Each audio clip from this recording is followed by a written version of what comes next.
Kaya pa ba? O susuko na lang? Isang tanong na minsan sinagot mo, pero hindi mo alam kung tama ba o mali. Kasi sa tanong na ito, madalas hindi tayo sigurado na kahit hindi na kaya, ay sinasabi pa rin na kaya ko ito. Ang hirap, no? Ang hirap kapag ganito. Nakakapagod.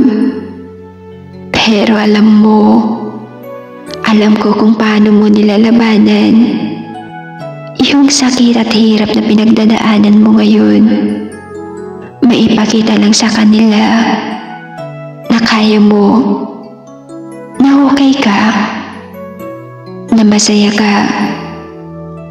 Pero hindi nila alam, palihim kang humihigbi.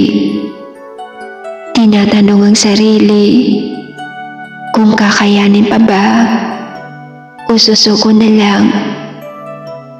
Minsan sa dami ng iniisip, napapabuntong hininga ka na lang. Kasi may mga panahon na hindi mo alam kung saan ka magsisimula. Hindi mo alam kung may hanggan pa ba o wala na. Sa tingin mo, ang lahat ay wala ng pag-asa dahil sa sunod-sunod na pagkabigo at pagkadismaya. Pero ang totoo, hindi mo na kaya. Kailangan mong magpahinga, pero hindi mo magawa. Kasi nga, may gusto kang patunayan sa kanila.